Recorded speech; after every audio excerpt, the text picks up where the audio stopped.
Today what we have is we have a slab of ribeye roast, and we're going to do a rotisserie ribeye roast.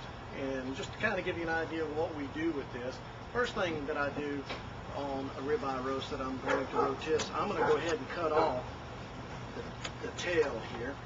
You don't want to trim all the fat off of it. You want to make sure that you're able to hold the flavors in when you're rotisserie. Once you do that, and by the way, we're using one of our cutting boards, and basically this cutting board sets into a plastic trough. That way when you're cutting stuff, you don't have the juices flowing off the cutting board or whatever you're cutting up going off the board.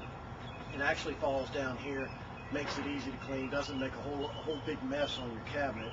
Just want to point that out real quick. But again, back to our ribeye roast, then what I do is I actually spray it down with some vegetable oil on both sides. And then get a good, nice, good coat on there. And then, again, like I always use in all of my recipes, because I love this stuff, I think I would eat this on my cereal if my wife would let me in the morning, because it is so good. It's Cavender's Greek seasoning. It's not too hard to find. Most grocery stores have it, but it's got a super, super, super good flavor for it. One of the reasons you put the vegetable oil on it is so that the Cavenders will stick to it.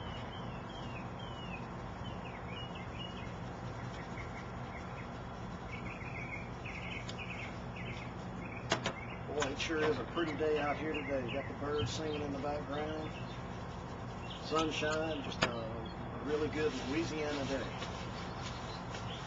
Okay, now that we got this good and saturated and got it packed down, what we want to do after that is you want to put your spit on it. And basically, you want to try to center the spit. Put this fork on first. Go ahead and center it down the middle of the ribeye roast. Stick it on through where the forks hit it. And then you take your other set of forks. Make it good and tight. And just turn your little screws here. And your ribeye roast is on your spit.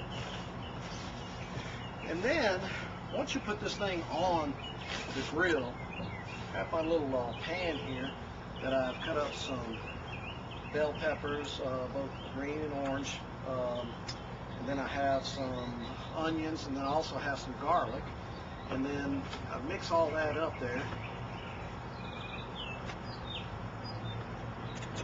and I pour some beef consomme in here.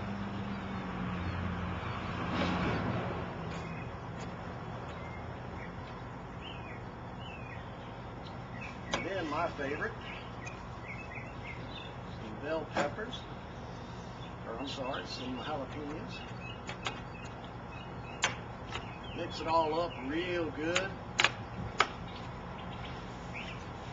And then what happens, you take and, again, once this is on the rotisserie, on the grill, which we'll show you in just a moment, and that's turning, what's going to happen is all the grease, the drippings from the meat are going to fall into your pan here.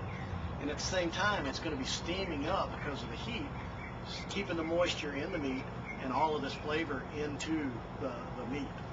It comes out with an awesome, awesome taste. One of the other things that we do is we actually take a ladle, and again, we'll show you this once we get going.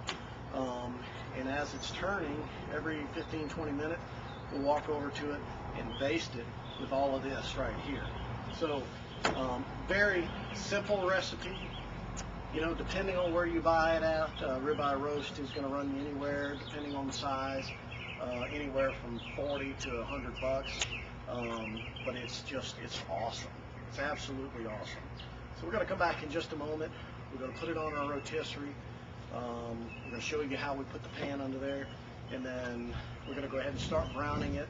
Normally 5 to 6 hours on this with the rotisserie turning, the juices steaming.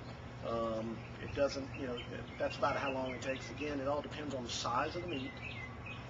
Normally I cook a 10 to 12 pounder, and it's about, 5, maybe 6 hours. But again, we're going to come back and we're going to show you how it's done in just a moment. Okay, folks, we're cooking here on the Twin Eagles, and we're going to do our ribeye roast.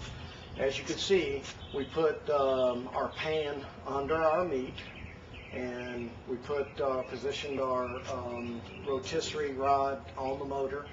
And on this Twin Eagles, it has a rear burner. Now, if you think about it, the rear burner gives you a radiant heat. It doesn't give you a direct heat. So what happens is all the real hot stuff rises this way, and you get the radiant out this way, and it actually cooks it real slow.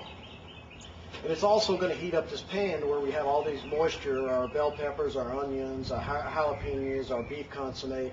Every once in a while I'll add a beer or some other type flavor. You can do just about anything, any type flavor, to where it's going to take and steam it up into the meat. Once we shut the lid and we have this thing turning, that's when you'll start getting the steaming coming up from your little pan here.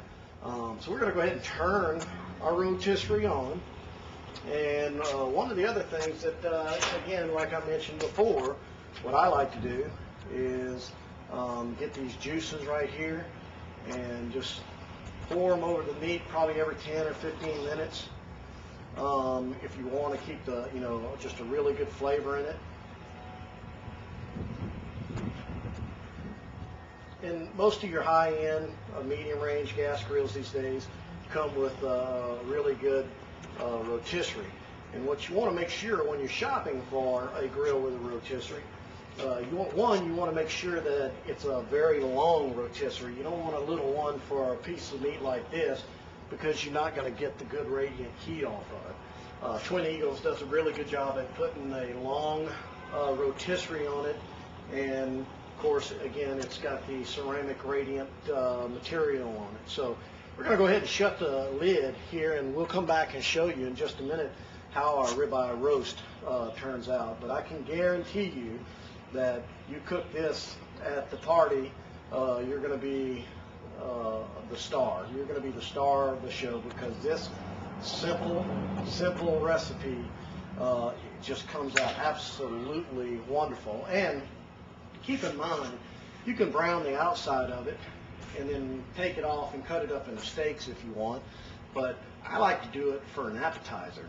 What I actually like to do on this particular piece of meat is let it brown on the outside and then turn the motor off, trim all of that cooked outer portion, put it in a pan and serve it as an appetizer. It really is delicious that way. So we'll be back in a minute just to let you catch a glimpse of it, and come supper time tonight, I'm going to be eating real good. Okay, folks, we're back here with our ribeye roast, boy, and it's turning brown. We're going to go ahead and saute it a little bit. Got them juices flowing. I mean, it's just going to be awesome. And like I said, you can take and you can trim it a little bit. I'm going to cheat here. And put it in a pan, serve your guests with it.